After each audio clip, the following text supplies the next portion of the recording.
Subscribe কৰিব আপিল Rahman YouTube চেনেলক আৰু লগত থকা বেল আইকনটো ক্লিক কৰি অল কৰি দিব আৰু ভিডিওটো লাইক কৰি দিব। নমস্কাৰ, মই আপিল ৰহমানক স্বাগতম জনাইছো ইউটিউব চেনেললৈ। আজি আমি পঢ়িম অনুশীলনী 10.12। সো এক নম্বৰটো স্টাৰ্ট কৰি দিম। সো তোমালোকে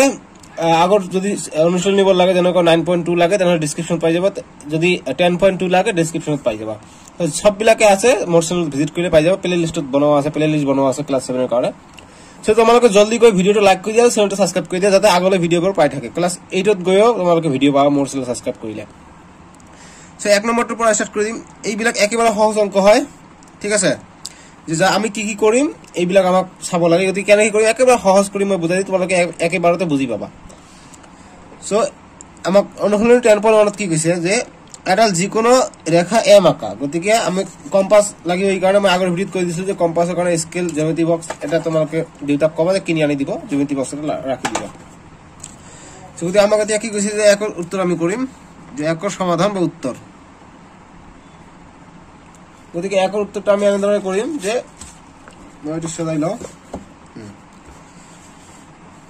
আমাক এটা এম আঁকিব গৈছে, এম ৰেখা এটা আঁকিব গৈছে। যদি আমি এটা এম ৰেখা আঁকি লম, স্কেল এটা বহাই দিম, আমাক কোনো সাইজ দিয়া নাই, গতিকে আমি ডাইৰেক্ট এটা আঁকি লম আৰু এম ৰেখা আঁকিলো এইটো,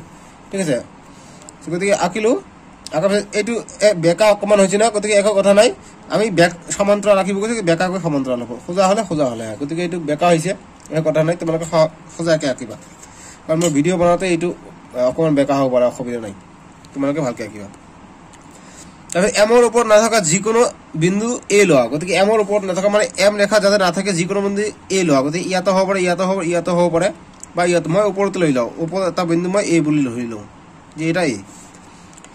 এতিয়া এমৰ সমান্তৰাল হোৱাকৈ এৰ মাজেৰে যোৱাকৈ এডাল ৰেখা আঁকা, গতিকে এইটোৰ যিটো আমি এম ৰেখা আঁকিলো ইয়াৰ সমান্তৰাল হোৱাকৈ আমাক এটা এই বিন্দুৰ মাজেৰে এটা সমান্তৰাল ৰেখা আঁকিব লাগে। গতিকে এইটোৰ কাৰণে আমি কি কৰিম,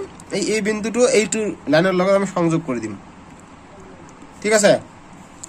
সংযোগ কৰি দিয়াৰ পিছত আমি কি কৰিম এতিয়া, যে আমি এইটো লম, এইটোতে আছে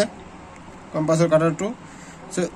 যিমানখিনি থাকে তোমালোকে স্কেল টানি ল'বা যে কিমান দূৰ হ'ল। সো এইটো হৈছে 4 সেন্টিমিটাৰ হৈছে, 4.2 হৈছে। গতিকে এই 4তকৈ বেছি লৈ ল'বা, ঠিক আছে। ইয়াতো কৰিব পাৰা, ইয়াতো যে ইয়াৰ অৰ্ধেকতকৈ অলপ কম ল'বা। এইটো যেতিয়া কৰিবা ইয়াৰ অৰ্ধেকতকৈ অলপ কম ল'বা, গতিকে এইটো কিমান, এইটো অৰ্ধেকতকৈ অলপ কম, লৈ লিছা, লৈ এতিয়া আঁকিবা। এতিয়া এটা বৃত্তচাপ আঁকিবা, ঠিক আছে। এতিয়া বৃত্তচাপ এটা আঁকিলো, এনেকৈ এইটো বিন্দুত প্ৰথমতে আঁকিবা, 2 নম্বৰ পৰ্যায়ত এইটোত দিবা, এইটোত ইয়াত এটা আঁকিবা, ঠিক আছে। ইয়াত আঁকিবা। মই কিয় কৈছো যে এতিয়া যে কৈছো এইটো লাইনতকৈ অৰ্ধেকতকৈ মানে অৰ্ধতকৈ কম ল'ব কৈছো, কাৰণ এই দুটা লাইন নহলে কটাকটি হ'ব, এই কাৰণে মই অৰ্ধেকতকৈ কম ল'ব কৈছো, এতিয়া কটাকটি আৰু নহয়। গতিকে আমি কি কৰিলো, ফাৰ্ষ্ট কাম ইয়াত এটা বৃত্তচাপ আঁকিলো, তাৰপিছত এইটো দিয়াৰ পিছত আমাক ইয়াত এটা বৃত্তচাপ আঁকিলো, বুজি পাইছা, ঠিক আছে। এতিয়া আমাক কি কৈছে যে এতিয়া এমৰ সমান্তৰাল হোৱাকৈ এৰ মাজেৰে যোৱাকৈ এডাল ৰেখা আছে, গতিকে এমৰ যাতে সমান্তৰাল হয় এই মাজেৰে এটা যোৱা ৰেখা আঁকিব লাগে, এই কাৰণে আমি এইটো কৰি আছো। গতিকে আমি কি কওঁ যে সমান্তৰাল হলে যদি এইটো ছেদক হৈ যাব, গতিকে এইটো কোণ আৰু ইফালে যদি আমি টান দিম এইটো কোণ সমান হ'ব, এইটো কোণ আৰু এইটো সমান হ'ব, একান্ত অন্তকোণ হ'ব। গতিকে এইটো কাৰণে কি কৰিম, হয় তোমালোকে কি কৰিব পাৰা, এইটো যদি মই অকমান যদি বঢ়াই দিলো হয়, এইটো তোমালোকে নকৰিবা, মই যদি এইটো বঢ়াই দিলো হয় ইয়াত আহি টাচ খালে হয়, ঠিক আছে। গতিকে ইয়াত যদি টাচ খালে হয় আমি কি কৰিলো হয়, যে এইটো আৰু এইটো লৈ ললো হয়, লৈ পেলাই আমি এইটো যদি এই ৰেখাৰ পৰা চাপ আহিছিল এইটো প্ৰায় আমি এইটোত প্ৰথমে এটা কাটি দিম, তাৰপিছত এইটোৰ পৰা আমি কাটি দিম, ঠিক আছে। এনেকৈ কাটিলে আমি বৃত্তচাপটো পাই যাম। যদি এইফালে পালে আমি এইটো কোণ আৰু এইটো কোণ সমান পাম, মানে কি এইটো কোণ আৰু এইটো কোণ অট'মেটিক সমান হৈ যাব, গতিকে আমি টানি দিলে আমি সমান্তৰাল ৰেখা পাম। গতিকে যিফালে এফালে তোমালোকে টানি ল'বা, গতিকে এনেকৈ টানি দিলা, প্ৰথমত ইয়াৰ পৰা দি ল'লা, ইয়াৰ পৰা এনেকৈ বৃত্তচাপ আঁকিলা, তাৰপিছত মই প্ৰথমত ভালকে বুজাই আছো, ছেকেণ্ডটো আৰু বুজিব নালাগে, ভালকে পাই যাবা, যাতে প্ৰথমবাৰে ভালকে বুজি পোৱা। এনেকৈ আমি এইটোৰ পৰা এনেকৈ বৃত্তচাপ আঁকালো। এতিয়া কি কৰিবা যে আমাক সমান্তৰাল ৰেখা কৈছে, গতিকে সেইকাৰণে আমি এইটো আৰু এইটো কোণ সমান কৰিম, গতিকে এইটো কোণ সমান হলে আমাৰ এইটোও সমান হ'ব, গতিকে এইটো সমান কৰাৰ কাৰণে আমি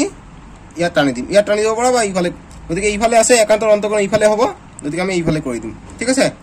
এইফালে কৰি দিম। কিন্তু এই বিন্দুৰ পৰা নহয়, এই যিটো এৰ পৰা বৃত্তচাপ আমি ইয়াত লৈছো, গতিকে ইয়াৰ পৰা কাটিব লাগিব, ঠিক আছে ইয়াৰ পৰা কাটিবা ইয়াৰ পৰা দি বহাই দি এনেকৈ দিবা ঠিক আছে এনেকৈ দি দিবা ইয়াত তো কটা নাই গতিকে এইটো ৰেখা কাটিব লাগিব ইয়াত তো গতিকে আমি যিখিনি আমি ব্যাসাৰ্ধ লৈছো এইখিনি লৈ লম এইটো যিমান আছিল আমি এইখিনি লৈ আমি এইখিনি কৰিছিলো গতিকে এইটো মই অকণ ডাঙৰকৈ আঁকাই দিওঁ ঠিক আছে এতিয়া মই অকণ ডাঙৰকৈ আঁকাই দিছো দিলো গতিকে এইটো যে কটাকটি কৰিছে এই দুটা আমি ৰেখা মিলাই পেলাই দিলে আমাৰ সমান্তৰাল হৈ যাব গতিকে আমি মিলাই দিওঁ তোমালোকে চোৱা বাকিখিনি কলম দি আছে তোমালোকে কি দি কৰিবা কাট পেন্সিল দি কৰিবা কাৰণ কলম দি কৰিলে দেখা যাব কাট পেন্সিল দি কৰিলে দেখা নাযাব তোমালোকে কাট পেন্সিল দি কৰিবা ঠিক আছে সববিলাক কামে কাট পেন্সিল দি কৰিবা লিখা এ বি এম জি লিখিছো সববিলাকে কাট পেন্সিল দি লিখিবা গতিকে এই দুটা আমি লগ লগাই দিম এতিয়া লগ লগাই দিলো এটা চাক এইটো লাইন এটা অকমান ওপৰত গল একো কথা নাই গতিকে এইটো লাইন আৰু এইটো লাইন সমান্তৰাল হৈ গৈছে গতিকে এইটো আমি নাম দি দিওঁ এইটো এম এইটো এন বুলি দি দিলো বাস এইখিনি এতিয়া আমাক কি কৈছে যে মাজত যোৱাকৈ এডাল ৰেখা আঁকা জাস্ট আঁকিব কৈছে গতিকে এইখিনি হৈ যাব আমাৰ 1 নম্বৰ উত্তৰ যদি তোমালোকে অংকন প্ৰণালী লিখিব পাৰা ইচ্ছা কৰা তেনে লিখিব পাৰা যদি তোমালোকৰ উদাহৰণ দিয়া আছে তোমালোকৰ বহিত তোমালোকৰ কিতাপত দিয়া আছে প্ৰথমতে এইটো উদাহৰণ যে অংকন প্ৰণালী প্ৰথমত এ বি ৰেখা সৰলৰেখা ধৰি লওঁ তাৰপৰা কি কৰিলো এইবিলাক লিখিব লাগে একেবাৰে সহজ হয় তোমালোকে বুজি পাইছা কি কৰিলো এতিয়া যদি লিখিব জেনেৰেলি নাহে জাস্ট আঁকিব আহে গতিকে আঁকি দিবা তোমালোকে ক্লাস 9 ত গলে তোমাক লিখিব লাগিব অংকন প্ৰণালীটো বিচাৰিব কোশ্চেনৰ এনেকৈ লিখা থাকিব যে এডাল ৰেখা আকাৰ লগতে অংকন প্ৰণালী লিখা থাকিব গতিকে অংকন প্ৰণালী লিখা নাই গতিকে লিখিব নালাগে তথাপি তোমালোকে বুজিলা যাতে তোমালোকৰ ক্লাস 9 ত সুবিধা হয় যে অংকন প্ৰণালী কি হ'ব আমি কি কৰো যে ধৰা হল এম এটা ৰেখা তাৰপিছত কি কৰিলো যে এম এটা ৰেখাৰ পিছত আমি এ এটা বিন্দু ললো তাৰপিছত এ বিন্দু এম ৰেখাৰ লগত সংযোগ কৰি দিলো তাৰপিছত এই জি এম ৰেখাত সংযোগ হল এইটো আমি এটা বিন্দুৰ নাম দিম এইটোৰ নাম দিম আমি বি দিলো দিয়াৰ পিছত যে এই এ বি ৰেখা যেটো বি বিন্দুত আমি কেন্দ্ৰ কৰি আমি এটা বৃত্তচাপ আঁকাম আৰু এই বিন্দুক কেন্দ্ৰ কৰি এটা বৃত্তচাপ আঁকালো তাৰপিছত আমি এইটো এটা নাম দি দিম এইটোৰ নাম দিম সি এইটোৰ নাম দিলো আমি ডি এইটোৰ নাম দিলো ই এতিয়া তোমালোকে লিখিবা যে 3 নম্বৰ পৰ্যায়ত যে ডি আৰু ই সমান কৰি পেলাই আমি সি বিন্দুক কেন্দ্ৰ কৰি এটা বৃত্তচাপ আঁকাম ই জি এই এ বিন্দুত আঁকা এই বৃত্তচাপৰ লগত এই বিন্দুত কটাকটি কৰে এই বিন্দুৰ এটা নাম দি দিবা তোমালোকে ই এইটোৰ নাম হৈছে এফ গতিকে এফ বিন্দুত কটাকটি কৰে গতিকে এই এফ বিন্দু আৰু এ বিন্দু সংযোগ কৰি দিয়াত আমি এমৰ সমান্তৰাল ৰেখা পাই যাওঁ এইখিনি কথা আমি যি কৰিছো এইখিনি লিখিব লাগে কিন্তু তোমালোকৰ বাবে একো টেনচন নাই নানতকৈ ভালকৈ শিকিবা গতিকে এইখিনি লৈকে তোমালোকৰ এইখিনি হৈ যাব আমাৰ এনসাৰ এনেকৈ লিখি দিবা এফ সি ডি বি এইবিলাক লিখি দিবা সুবিধা ভাল লাগিব গতিকে 1 নম্বৰ উত্তৰ এইখিনি এতিয়া আমাক 2 নম্বৰটো কি কৈছে 2 নম্বৰটো এতিয়া সমাধান কৰিম আমি সমাধান বা সলিউশন যে 2 নম্বৰটো কি কৈছে যে আমাক কৈছে 10 সেন্টিমিটাৰ জোখৰ এডাল ৰেখাখণ্ড এবি আঁকা এবি আমাক 10 সেন্টিমিটাৰ জোখৰ এটা ৰেখাখণ্ড আমাক এবি আঁকিব কৈছে গতিকে আমি আঁকি লম তোমালোকে কাট পেন্সিল দি আঁকিবা মই কলম দি আঁকাই আছো যাতে তোমালোকৰ দেখা যায় এই কাৰণে মই কলম দি আঁকাই আছো গতিকে কি মানে 10 সেন্টিমিটাৰ জোখৰ এবি ৰেখাখণ্ড গতিকে 10 সেন্টিমিটাৰ জোখৰ আঁকাব লাগে গতিকে এইটো 0 দেখা যোৱা নাই এইটো এইটো হৈছে 0 আৰু ইয়ালৈ হৈছে 10 এইয়ালৈ 10 সেন্টিমিটাৰ লৈ হৈছে এতিয়া এইটো নাম কৰি দিয়া এ আৰু বি কৰিলো তাৰপিছত কি কৈছে এইটো ওপৰত দি দিও তাৰপিছত এতিয়া কৈছে যে ৰেখাখণ্ডৰ এ বিন্দুত এডাল ৰশ্মি ax আঁকা গতিকে এইটো এটা ax এটা আঁকিব কৈছে যাতে bax অৰ্থাৎ bax এইটো কোণ যাতে 60 ডিগ্ৰী হয় গতিকে 60 ডিগ্ৰী কাৰণ আমাৰ এইটো প্ৰটেক্টৰ লাগিব ডিগ্ৰী 60 ডিগ্ৰী বুলি কৈছে গতিকে 60 কিমান আছে গতিকে এই ফালৰ পৰা ষ্টাৰ্ট হলে এই তলৰটোৰ পৰা ষ্টাৰ্ট হ'ব ঠিক আছে এই ফালৰ পৰা যদি আমি যাও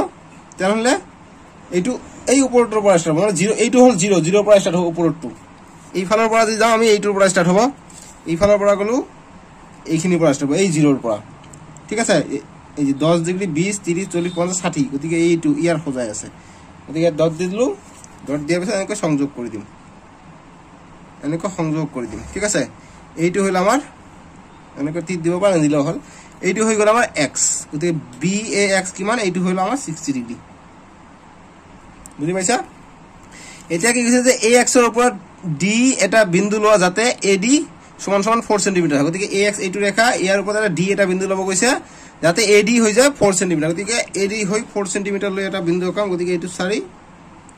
ইয়াত হ'ব 4 গতিকে 1 2 ইয়াত হল 4 গতিকে এইখিনি 4 গতিকে এইটো বিন্দুৰ নাম হৈছে d বিন্দু ঠিক আছে আমি অকালো এতিয়া ডি বিন্দুৰ মাজেৰে AB সমান্তৰাল হোৱাকৈ এটা ৰেখা আঁকা গতিকে এই ডি বিন্দুৰ মাজেৰে AB সমান্তৰালকৈ এটা ৰেখা আঁকিব মানে এনেকুৱা ৰেখা এটা আঁকিব লাগে সেম প্ৰসেস গতিকে আগত আমাৰ একটা যে এমত নথকা বুলি কৈছিল এইবাৰ আমাক বিন্দুটো দি দিছে গতিকে আমি সেম প্ৰসেস কি কৰিম যে ইয়াৰ এইখিনিৰ অৰ্ধেকতকৈ আমি বেছি লম অৰ্ধেকতকৈ অলপমান কম লম গতিকে এটো অৰ্ধেকতকৈ কম আছে অকমান গতিকে এইখিনি নিয়ে আমি বৃত্তচাপ এটা আঁকি দিলো গতিকে এইটো যদি আমি আঁকিলো এই আকো ডি বিন্দুৰ পৰা আমি সেম প্ৰসেস ইয়াত কটাকটি কৰিছে গতিকে একো কথা নাই এইটো কটাকটি হৈছে একো ডাঙৰ কথা নাই একো নহয় ঠিক আছে যে ইয়াত এইটোৰ পৰা মই ইয়াত দিলো দেই ঠিক আছে এইটো এনেকৈ কি কৰিছো তাৰ পিছত এইখিনি এইটো 60 কোণ হোৱাৰ কাৰণে আমাক ইয়াত 60 ডিগ্ৰী বনাব লাগিব যাতে একান্তৰ অন্তঃকোণ হয় যাতে সমান্তৰাল হলে আমি একান্তৰ অন্তঃকোণ পাম গতিকে মিলিলে আমি সমান্তৰাল পাই যাম গতিকে এই কাৰণে আমি কি কৰিম যে এইটো আৰু এইটো আমি একই কৰিম এইটো নহয় দেই এইটো নহয় এইটো হৈছে ডি বিন্দুৰ পৰা আকাশে কোণ গতিকে এইটো আৰু এইটো আমি সমান কৰি লম আগত গতিকে এইটো আৰু এইটো সমান কৰি লম সমান হৈছে এতিয়া আমি এই যে এইটো বিন্দু আছে এইটো বিন্দু যদি কাটিছে এইটো নিচৰটো ঠিক আছে নিচৰটো ওপৰটো না নিচৰটো ইয়াৰ পৰা আমি এনেকৈ দি দিম ডি বিন্দুৰ পৰা যদি ৰেখা এই বৃত্তচাপ আমি আঁকাইছো এইটো অকমান ডাঙৰ কৰিব লাগে কাৰণ ইয়াত কটাকটি কৰিব লাগে গতিকে এই কাৰণে আকৌ আমি সেই সাইজত লৈ লম সেম সাইজত লৈ আমি এতিয়া দি দিম ও মা কি হৈ আছে এইবিলাক তো নহলে ক্যামেৰা দেখা না ভালকৈ তো কৰিব পাৰো তোমাক ক্যামেৰা দেখা যোৱাৰ কাৰণে এনেকুৱা কৰি আছো ঠিক আছে কাটিছে বাকিখিনি নহয় এইখিনি নহয় মোৰ ৰাবাৰটো কত আছে মই মুছিব দি পেলাও এইখিনি নহয় দেই গতিকে ইয়াত চাও কাটিছে এইটো বিন্দুত কাটিছে এইটো বিন্দু গতিকে এতিয়া এইটো আৰু এইটো ডি বিন্দু সংযোগ কৰি দিলে আমি AB ৰ সমান্তৰাল ৰেখাটো পাই যাম বাস এইটো নাম দিয়া ABCD এইটো দিয়া E এইটো দিয়া F গতিকে এইবিলাকৰ নাম দিব পাৰা এইটো দিয়া G এইটো যেটো এইটো হৈছে S এইটো দিয়া I এইটো দিয়া K দিব পাৰা দিলে ভাল সো এইখিনি হৈ যাব আমাৰ 2 নম্বৰৰ সমাধান এতিয়া 3 নম্বৰটো কৰি চাম 3 নম্বৰটো সমাধান কৰিম কি কৈছে যে এডাল যিকোনো ৰেখাখণ্ড PQ আঁকা PQ ৰ যিকোনো বিন্দুত এডাল লম্ব আঁকা আৰু লম্বডালৰ ওপৰত PQ ৰ পৰা 5.6 সেমি দূৰত এটা R বিন্দু লোৱা R বিন্দুৰ মাজেৰে যোৱাকৈ PQ সমান্তৰাল আকৌ আমাৰ সমান্তৰাল লিখিব গৈছে গতিকে প্ৰথমত কাম কি এডাল যিকোনো ৰেখা PQ আঁকা গতিকে আমি যিকোনো এটা ৰেখা PQ আঁকাম গতিকে কিমান দৈৰ্ঘ্য এটি দিয়া নাই গতিকে আমি যিকোনো এটা ইচ্ছামতে আমি আঁকাইলাম PQ এটো হৈছে P এটো হৈছে Q এতিয়া আমাক কি কৈছে যে PQ ৰ যিকোনো বিন্দু এডাল লম্ব আঁকা গতিকে PQ ৰ এটো যেটো বাহুত আমাৰ যিকোনো লম্ব এটা আঁকিব গৈছে লম্ব আঁকাৰ কাৰণে আমাৰ এটো আছে ত্ৰিকোণ ইয়াৰ পৰা আমি লম্ব আঁকাই দিম এনেকা সমান কৰি দি আমি এনেকৈ টানি দিম ঠিক আছে এটোকে এনেকা সমান কৰি দি টানি দিম ওপৰত লম্ব হৈ গল লম্ব আঁকিলো এতিয়া লম্বডালৰ ওপৰত PQ ৰ পৰা 5 সেমি দূৰত বিন্দু এটা R লোৱা গতিকে লম্বডালৰ ওপৰত ঠিক আছে লম্বডালৰ ওপৰত PQ ৰ পৰা 5.6 সেমি অৰ্থাৎ আমাক 5.6 সেমি এইটো লম্ব যেটো আছে এইটো লম্বৰ পৰা 5.6 সেমি এটা R বিন্দু লব গৈছে গতিকে R বিন্দুটো 5.6 সেমি বহাব লাগিব গতিকে 5.6 কত হ'ব এটো আমি 1 ৰ পৰা স্টাৰ্ট কৰি দিও 1 এটো হল 5 গতিকে 6 ঘৰ যাব লাগিব 1 2 3 4 5 6 গতিকে এইটো ইয়াত হৈ যাব 5.6 ইয়াত হৈ যাব কি বিন্দু R বিন্দু এটো হৈ যাব 5.6 বুলি লিখি দিলে ভাল হয় 5.6 সেন্টিমিটার লিখি দিবা ঠিক আছে এতিয়া R বিন্দুৰ মাজেৰে যোৱাকৈ PQ ৰ সমান্তৰাল গতিকে এই R বিন্দু যাবলৈ PQ ৰ সমান্তৰাল কৰিব লাগে গতিকে সেম কথা কৰিব লাগিব আকৌ যেনেকৈ কৰিছো গতিকে এইবাৰ কিসাদক এইটো দিছে গতিকে আমি কি কৰিম ইয়াত অৰ্ধেকতকৈ অলপ কম লম বা ললে হল আৰু কটা কৰিলো তো কেনেকৈ মই তোমাক দেখাই দিছো আকৰটো গতিকে অসুবিধা নাই এতিয়া বুজি পাইছা ললে হল এটা এনেকৈ দিলো সেম R বিন্দুৰ পৰা এনেকৈ দিম R বিন্দুৰ পৰা এনেকৈ দিলো দিয়া কি কৰিব লাগে আমাক এইটো কোণ আৰু এইটো কোণ সমান কৰিব লাগে বা এইটো কোণ সমান এইটো ললে অটোমেটিক এইটো সমান হৈ যাব গতিকে আমি এইটো কৰাৰ কাৰণে এইটো যেটো কাটিছে ইয়াত আৰু এইটো যেটো কাটিছে আমি ইয়াতে লৈ লম ইয়াৰ সমান লৈ লম দেখা গৈছে এতিয়া দেখা গৈছে ইয়াৰ সমান লৈ লৈছো লৈ এই যেটো এইটো বৃত্তচাপৰ কাৰণে এইটো নহয় গতিকে এই ইয়াত কি কৰি দি হেৰি কৰি দিম গতিকে এইটো আকৌ ডাঙৰকৈ আঁকিব লাগিব গতিকে আকৌ সেম চাপ লৈ লোৱা কৰি লৈছো কাৰণ এইটো ডাঙৰ নকৰিলে কটাকটি নাযাব গতিকে এতিয়া কটাকটি গৈছে ইয়াত গতিকে আমি এইটো সংযোগ কৰি দিম এইটো হৈ যাব আমাৰ PQ ৰ সমান্তৰাল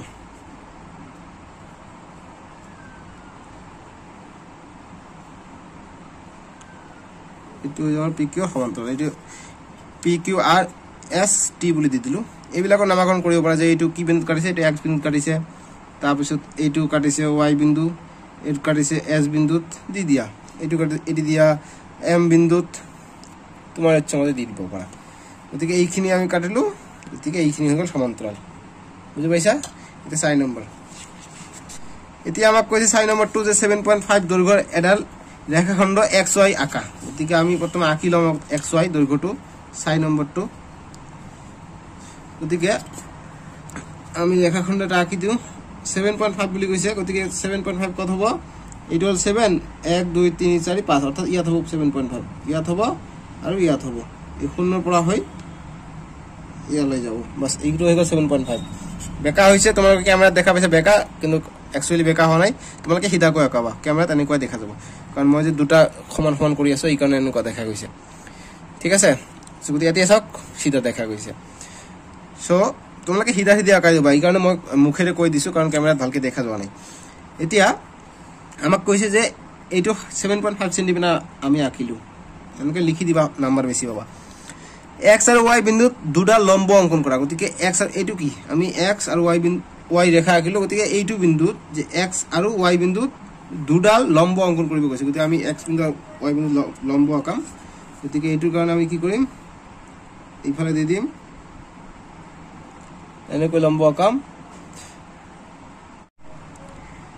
গতিকে এনেকৈ আমি লম্ব আঁকাম এতিয়া দেখা গৈছে পোহৰটো অকণ বঢ়াই দিছো আকৌ y বিন্দুৰ পৰা এখন কি কৰিব কৈছে লম্ব আঁকিব কৈছে গতিকে এইটোৰ পৰা আমি লম্ব আঁকাম বাস আঁকিলো এতিয়া আমাক কি কৈছে x আৰু y বিন্দু লম্ব অঙ্কন কৰা লম্ব দুডালৰ ওপৰত ৰেখাখণ্ডৰ পৰা 5 সেমি দূৰত দুটা বিন্দু ক্ৰমে a আৰু b গতিকে এই লম্ব দুটাৰ ওপৰত 5 সেমি দূৰত দুটা বিন্দু a আৰু b গতিকে ইয়াত হ'ব a ইয়াতে হ'ব b গতিকে 5 সেমি দূৰত গতিকে 5 সেমি আমি জোখ লৈ লম গতিকে এইটো কি 0 to 5 গতিকে ইয়াত হ'ব এইটো আৰু আঁকিব লাগিব গতিকে ইয়াত হ'ব 5 ইয়াত হ'ব 5 সেমি ঠিক আছে সেম এইটোৰ কাৰণে আমি 5 সেমি চাম গতিকে ইয়াত হ'ব 5 গতিকে অকমান এইফালে আহিছে একে কথা 5 গতিকে এইটো কি a আৰু b গতিকে এইটো হৈছে a বিন্দু মই নিচত দি দিলো এইটো হৈছে b বিন্দু এইটো এতিয়া a বিন্দুৰ মাজেৰে xy সমান্তৰাল এডাল ৰেখা আঁকা আৰু কৈছে যে এই ৰেখাডালৰ a বিন্দুৰ মাজেৰে পাৰ হৈ যাব না গতিকে আমাক a ৰ সমান কৰি এই xy সমান্তৰাল আমাক ৰেখা আঁকিব কৰে এই a বিন্দুক কেন্দ্ৰ কৰি আৰু কৈছে যে b বিন্দুৰ মাজেৰে পাৰ হৈ যায় নে না যায় আমাক চাব কৈছে সো গতিকে আমি কৰি চাও গতিকে আমাৰ কাৰণে কি কৰম এইটো বিন্দু মই অকণ ভালকৈ দিও এইটো হৈছে বিন্দু সো গতিকে আমি কি কৰিম অৰ্ধেকৰ অকমান কম লম যাতে কটাকটি না হয় বাস অলপ ললে অসুবিধা নাই এইখিনি লৈ ললো আৰু সেম a বিন্দুৰ পৰা আমি এটা কৰি লম এসা দেখা গৈছে এতিয়া এইটো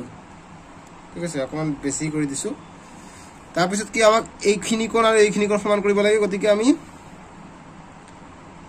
এইটো আৰু এইটো আমি কৰি ললো ঠিক আছে এইখিনি আৰু এইখিনি কৰিলো দেখা গৈছে এতিয়া এইখিনি আৰু এইখিনি কৰি ললো গতিকে এইখিনি যি এইটো কাটে এইটো আমি কটাকটি কৰিম এসক এই ইয়াত কাটিছে গতিকে তোমালোকে বহিৰ মাজত কৰি লবা যাতে তোমালোকে কটাকটি ভালকে হয় মই একেলগে ক্যামেৰা আৰু বহিত দেখা না যায় পাৰে কিতাপ আৰু বহি একেবাৰে দেখা না যায় বাবে মই ওচৰতে অকাইছো যাতে তোমালোকৰ সুবিধা হয় জাস্ট তোমালোকে বুজিবহে লাগে গতিকে আমি কি সংযোগ কৰি দিম গতিকে আমি এই আৰু এইটো সংযোগ কৰি দিম ঠিক আছে গতিকে এইটো সংযোগ কৰি দিম গতিকে সংযোগ কৰি দিলে এইটো অকমান কি হল বাৰু সংযোগ কৰি দিলে একেবাৰে লাগি গল ঠিক আছে গতিকে একেবাৰে এইটো কৈছে এসক যে বি বিন্দুৰ মাজেদি ওলাই গৈছে ঠিক আছে বি বিন্দুৰ মাজেদি ওলাই যাব একেবাৰে আমি ভালকৈ চাও যে বি বিন্দুৰ মাজেদি একেবাৰে ওলাই যাব গতিকে কি আমাক এইখিনি হৈ গল গতিকে আৰু কি কৈছে যে ৰেখাডাল বি বিন্দুৰ মাজেদি পাৰ হৈ যাব না গতিকে লিখিম অতএব যে এইটো কি এম এন বুলি দি দিয়া যে এম এন ৰেখাডালে বি বিন্দুৰ বি বিন্দুৰ মাজেৰে পাৰ হৈ যাব বা যায় পাৰ হৈ যায় ঠিক আছে এইখিনি হৈ যাব আমাৰ আনসাৰ অঙ্কন প্ৰণালী লিখিব ইচ্ছা কৰি লিখিব পাৰিবা কি যে মই কৈ দি আছো যে প্ৰথমত xy দিয়া ধৰা হল xy 7.5 cm তাৰ পিছত যে x ৰ পৰা আমি এটা লম্ব আঁকিলো এই বিন্দু আৰু y ৰ পৰা এটা লম্ব আঁকিলো তাৰ পিছত x ৰ মান হৈছে 5 cm আৰু by ৰ মান হৈছে 5 cm তাৰ পিছত আমি x বিন্দু কেন্দ্ৰ কৰি এটা বৃত্তচাপ আঁকিলো সেম ব্যাসাৰ্ধ লৈ আমি এই বিন্দু কেন্দ্ৰ কৰি এটা বৃত্তচাপ আঁকালো তাৰ পিছত আমি এইটো নাম দি দিম এইটো abcd d এইটো e তাৰ পিছত d এৰ সমান দূৰত্ব লৈ আমি এই বিন্দুৰ নাম দি d এইটোৰ নাম দিও f এইটোৰ নাম দিও d আছো f গতিকে f বিন্দু কেন্দ্ৰ কৰি এই d যেটো যিমান ব্যাসাৰ্ধ লৈছে এইটো ব্যাসাৰ্ধ লৈ f বিন্দু কেন্দ্ৰ কৰি আমি এটা বৃত্তচাপ আঁকাত আমি ইয়াত কাটিছে গতিকে এইটো d এইটো e দি দিয়া গতিকে e বিন্দু কাটিছে গতিকে e আৰু a সংযোগ কৰি দি বঢ়াই দিয়া হল বঢ়াই দিয়াৰ ফলত আমি x y ৰ সমান্তৰাল পাই গলো আৰু লগতে এই e আৰু a যেটো বঢ়াই দিলো বঢ়াই দিয়াৰ ফলত b ৰ মাজেদি কাটিছে অৰ্থাৎ b বিন্দু সমান্তৰালকে কাটিছে এইটো আমি লিখিছো বা b বিন্দুৰে পাৰ হৈ গৈছে ঠিক আছে অঙ্কন প্ৰণালী এইখিনি তোমালোকে নাইনতকৈ এনেকৈ লিখিব লাগিব সহজ হয় টেনচন নাই তোমালোকে ইয়াৰ কাৰণে এইটো বুজি পাইছা বুজি নাপালে মোক কমেন্ট বক্সত জনাবা মই আৰু ভালকৈ এইটো বুজাই দিম সো আৰু নাই গতিকে 10.1 এইখিনি আছিল সো এইখিনি বাই বাই টেক কেয়াৰ